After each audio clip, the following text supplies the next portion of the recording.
My name's Dave Palmer. I'm one of the founders of Darktrace and part of the research and engineering division. I'm really thrilled to introduce Dan Keyworth. Dan heads up the technology portfolio at the McLaren racing business, and this, of course, encompasses the Formula One program, where cutting-edge technology couldn't be more important.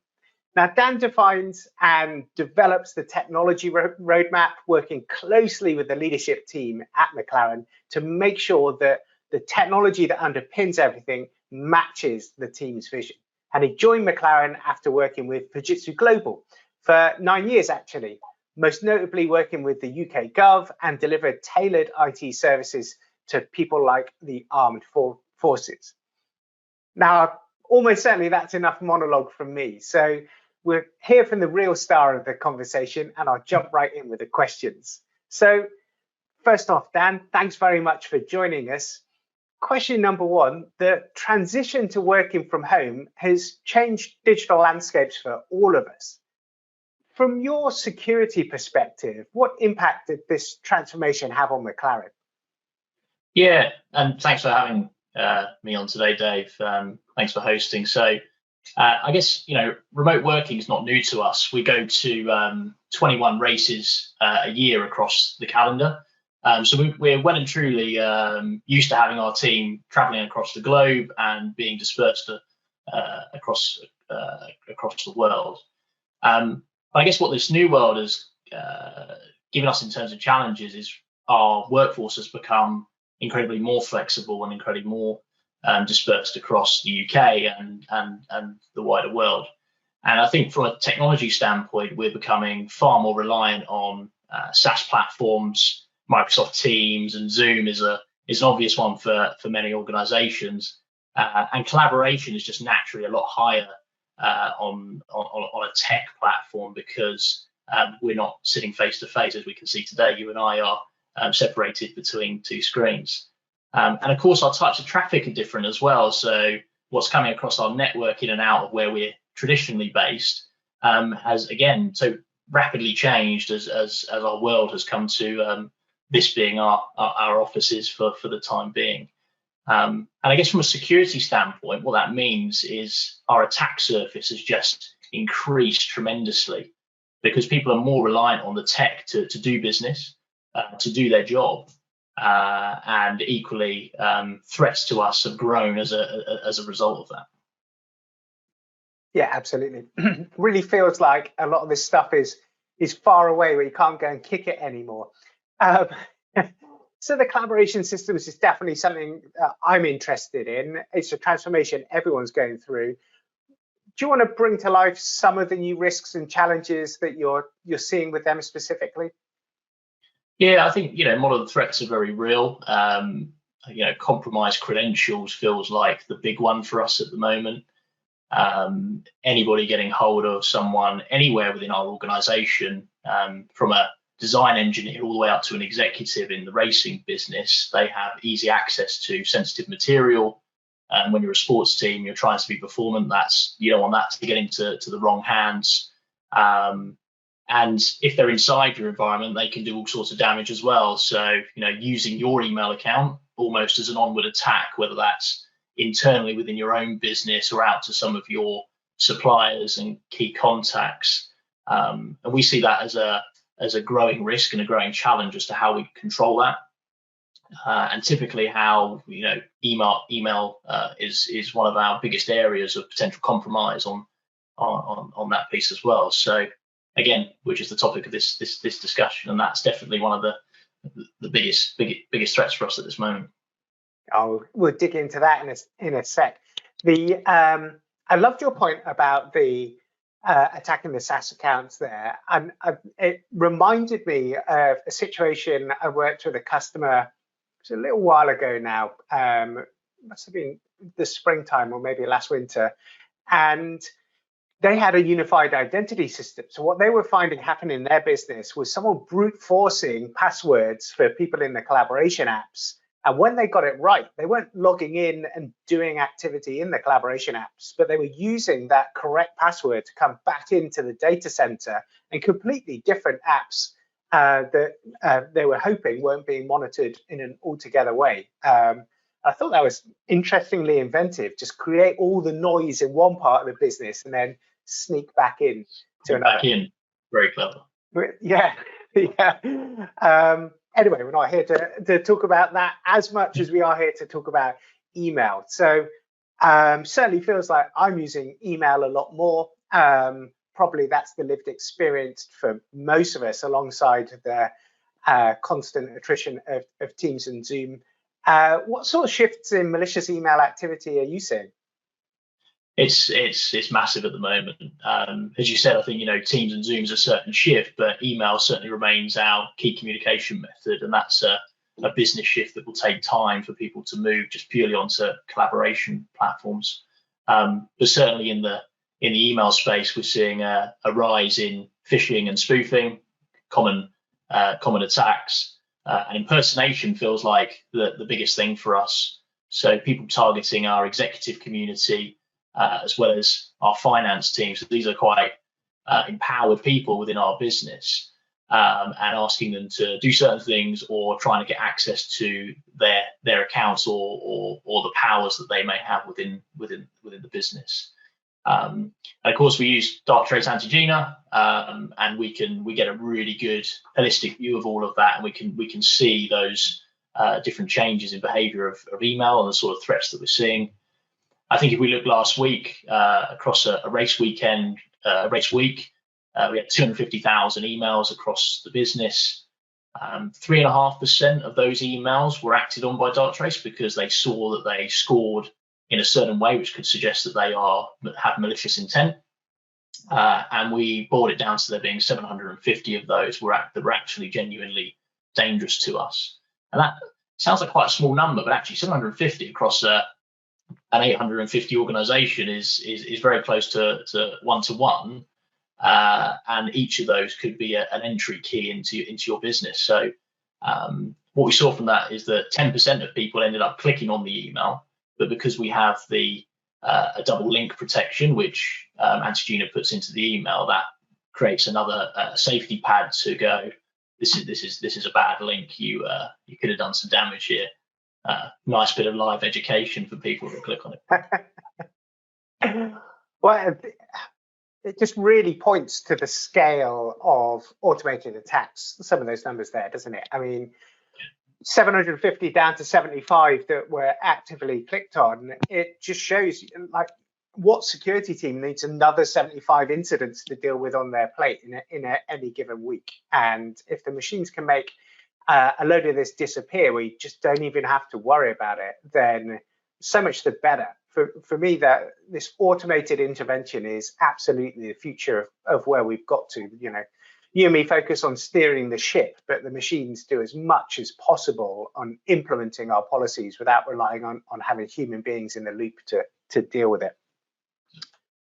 Right, next one. So being such a fast-moving organization, and that pun is absolutely intended, then I imagine during race weekend, there's loads more pressure on every employee to operate as quickly as possible, get as much done, do anything you can to give you an edge.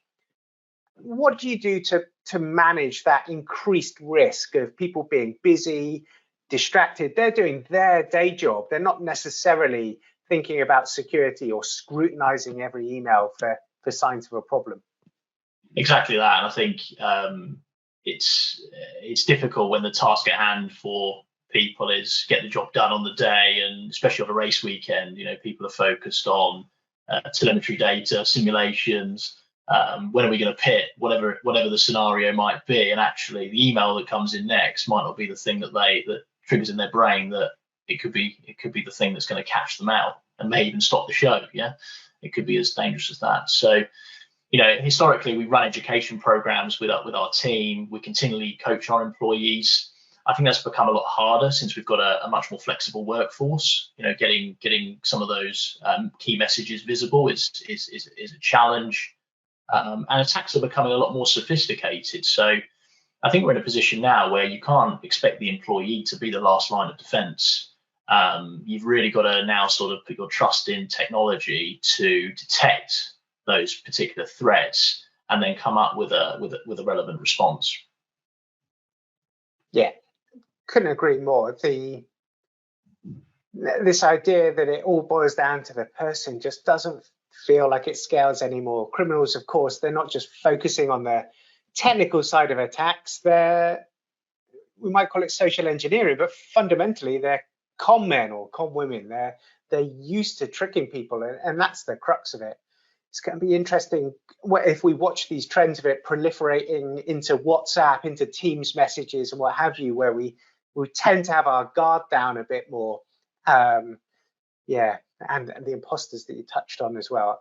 I've had a really good one in the past. I got an email from a colleague, or appeared to come from a colleague, about a subject we discussed outside of the office the day before. There must have been someone that followed us to the sandwich shop to get a sandwich. And the only thing that made me realize it wasn't genuine and not click on the attachment was it was too friendly, which, I mean, I don't mean he's a mean guy. It's just not his style. But it was this really, hey, Dave, how are you going? I was like, that's not for me. Everything else was perfect and based on the conversation we'd had. Right. Starting to take that idea a little bit further, there is innovation in attacks, and the cyber criminals, of course, have this, there's this cliche in the industry that they're always very innovative technically, but they're also innovative in their business model, and ransomware has been a great example of that. I think we've got to assume that cat and mouse game continues in the future. What's your take on where email attacks might be going next, and where again might technology play a part in that? Yeah, I think AI clearly plays a big part in technology today and most people's tech base, and we're using that today to protect ourselves. But equally, attackers will look to leverage that same technology to almost predict the patterns of defense as well. So it's it's an active war of artificial intelligence. It's not about two humans going at it again anymore. It's purely about two code bases almost having a fight for who can actually enter and who can't. So I think that plays a real key role. And we used to pay for intelligence previously, and I think that has become a lot more outdated. So you can't almost trust what the yesterday's newspaper says, because actually it's old news the next day. So we've got to really rely on technology to do its thing. And we see AI as a way forward. I think that self-learning approach is really key. It's an onward and marginal development of your protection layer. And I think it lends itself quite nicely to Formula One as well. We're in the game of marginal gains and always improving what we do. You look at our car that we take to the beginning of the season, 80% of that at the end is completely different as when we go to the last race. So we like to work with tools that have the same ethos as that are continually developing and being the best that they can possibly be through self-education. And I think the other thing is having a tool set that you can rapidly deploy. So as attacks become more sophisticated, you need to be able to deploy technology to protect yourself a lot quicker. You can't go through sort of one of these traditional rollouts of security software that takes you 6 months, because after 6 months, whatever it was trying to protect you against has either changed or has developed into something completely new. Yeah. And I think, we can kind of see as well from where we've deployed either anti-Gina network or anti-Gina email, we can see some of those threats, and certainly could be some incredibly costly scenarios for us in hindsight. So it's really important that you get visibility of really what that risk profile looks like for you. I love that statistic you just brought out. 80% of the car is different at the end of the season than the start is wonderful. But also it's so 2020, isn't it? I mean, for how many people there's a couple of hundred people joining us today, and how many of their businesses and organizations look the same here in the latter part of 2020 that they did in the start of 2020? Certainly mine doesn't. People work completely differently. Our product set is expanded and changed, and who knows what it's going to look like next year. I mean, it certainly isn't going to look like what it looks like now, and I imagine that's true for everybody. You touched on a couple of attacks that maybe were a bit more worrying or a bit more convincing. Could you bring that to light a little bit? Yeah, absolutely. I think so. Within Antigena, it gives us a real holistic view of everything that it's seen and everything that it's stopped. Over the Imola Grand Prix weekend, we had a member of our exec team that was sent a DocuSign contract, which was Dear X, sign here, review document. Look quite harmless. Very used to using that technology. It felt like business as usual. And they clearly manipulated the subject field as well as the sender address as well. So, through plain sight and plain eyes, you think it's normal email. But behind that review document, there was a bad link. And that bad link would have, if we hadn't intercepted it, would have launched a fake credentials page, which says, to proceed, you need to re-authenticate yourself, username and password, please. Very classic way of stealing username and password and gaining credentials. And Antigena intercepted and managed to catch that for us. But I think they're really good examples to reflect on, because if you think about if that person would have got access to that person's account and given the profile of that person, that's everything from sensitive material, both commercially through to car performance. They could have signed fraudulent payment requests, which is something that we see as a targeted piece of activity, which is payment request comes in and it needs that exec signature, and lo and behold, the same person asking for the cash is the person signing it as well. And of course, being inside your 365 environment, again, a point that I lent on earlier, which is if you've got access to quite a powerful person's email, you can do all sorts of damage, not only internally, but out to your the people that trust you in your supplier base and across your other relationships that you've got. Yeah, absolutely. Well, especially with a household brand like you guys, and many of your execs are household names as well. Like anyone that knows McLaren knows Zach and many of the other team members and Andreas, etc. Yeah, the sort of public impacts of that are significant. Can see why you're glad to catch those things.